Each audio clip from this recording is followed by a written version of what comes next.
मजा आया ना? हाँ, मेरा तो पूरा पेट भर गया। ये प्रीति कहाँ गई? दीदी कहाँ गई? प्रीति दीदी कहाँ गई?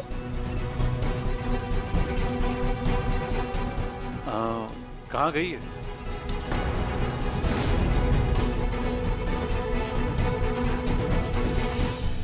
ये तो प्रीति का दुपट्टा है, तो फिर वो कहाँ है? कहीं कोई मुसीबत में तो नहीं? बाहर माहौल भी बहुत खराब चल रहा है, हर जगह सांप के अटैक की न्यूज़ है। और दीदी को तो सांप से भी डर लगता है, कहीं किसी सांप ने दीदी पे अटैक तो नहीं कर दिया? दीदी ठीक तो होंगी ना? हाँ हाँ, कुछ नहीं होगा। मैं हूं ना, दीदी ठीक होगी, ठीक है?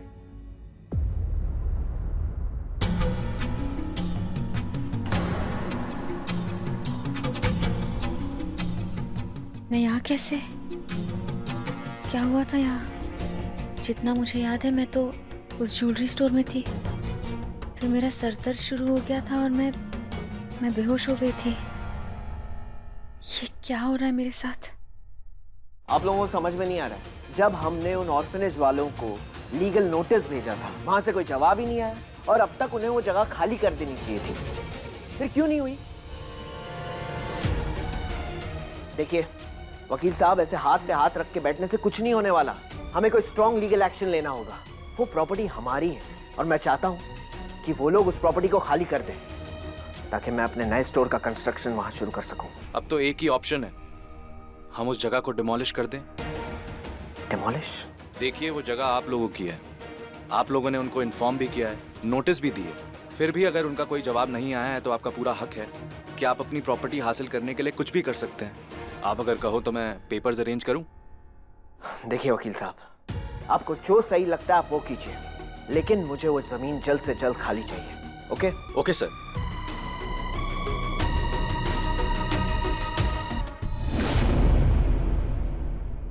बस अब हम और इंतजार नहीं कर सकते, अब हमें महाशेष नागिन को बुलाना ही होगा।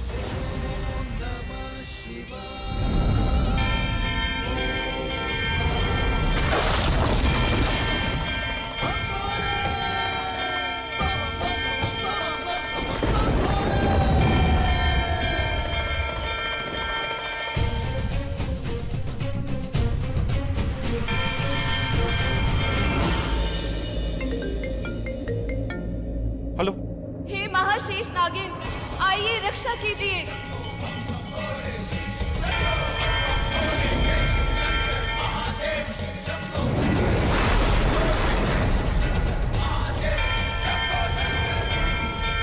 दीदी कहाँ हो तुम? हेलो, महाशेष नागिन, महाशेष नागिन को सारे नाग लोगों का प्रणाम। आप सब फिक्र मत कीजिए, प्रार्थना को अब कुछ याद नहीं है, पर बहुत जल्द उसे सब कुछ याद आ जाएगा। पर नागलोक और इस नाग वंश पर कभी कोई खतरा नहीं आएगा। ये महाशेष नागिन आने ही नहीं देगी।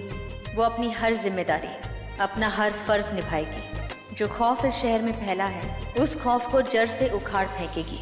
मुझे कसम है महादेव की कि हर घर फिर से आबाद होगा, चारों ओर फिर से शांति होगी। ये महाशेष नागिन किसी भी मासूम इंसान या किसी भी नाग नागिन पर कोई खतरा नहीं आने देगी।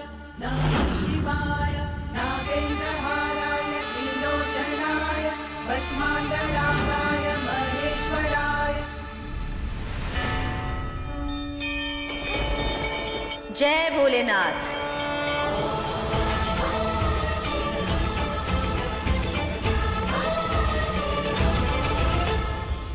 कैसे ढूंढूं इसे मैं? एक काम करता हूँ, उसके फोन को ट्रेस करता हूँ और जहां भी होगी मैं वहां पहुंच जाऊंगा।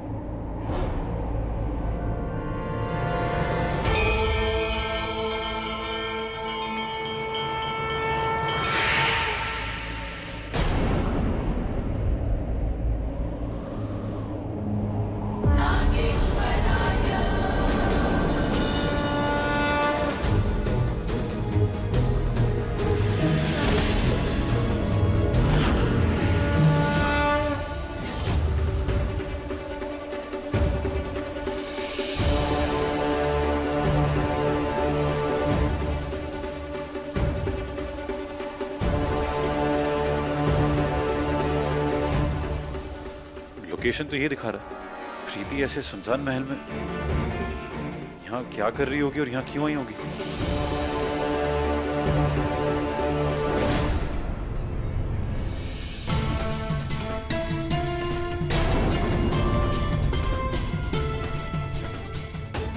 प्रीति, प्रीति उठो, प्रीति आंखें खोलो।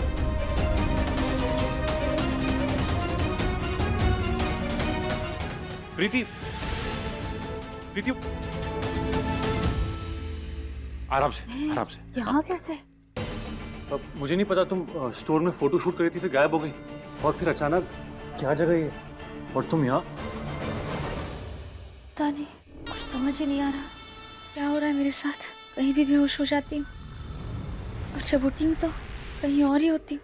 कुछ समझ नहीं आ रहा ये सब क्या। खुद को संभाल नहीं पाती, बच्चों को क्या संभालूंगी। थक गई हूँ मैं बच्चों से झूठ बोलते बोलते कि तुम्हारी दीदी है ना, सब कुछ संभालेगी, तुम्हें कुछ नहीं होने देगी। अपने आश्रम, अपने घर, सबको संभालेगी। पर देखो ना मैं क्या कर रही हूँ।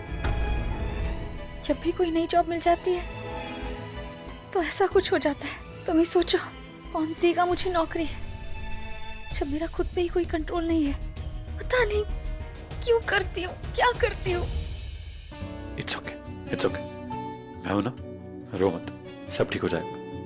पर एक सेकेंड, तुमने अभी कहा आश्रम को बचाना किससे? तुम्हारे बॉस से। वो हमारे आश्रम की जगह कोई और चीज़ बनाना चाहते हैं। उनके लिए बस एक प्रोजेक्ट होगा, पर वो आश्रम हमारा घर है। अगर उस आश्रम से हमें निकाल दिया जाएगा तो हम सब तो सड़क पे आ जाएंगे। इसका मतलब भाई जो आश्रम खाली करवाना चाहते हैं उसी आश्रम में प्रीति और बच्चे रहते हैं। तुम फिक्र मत करो, बॉस से मैं बात करूंगा। मैं हूं ना, कुछ नहीं होगा। अब चलें, बच्चे इंतजार कर रहे होंगे। आराम से आ जाओ।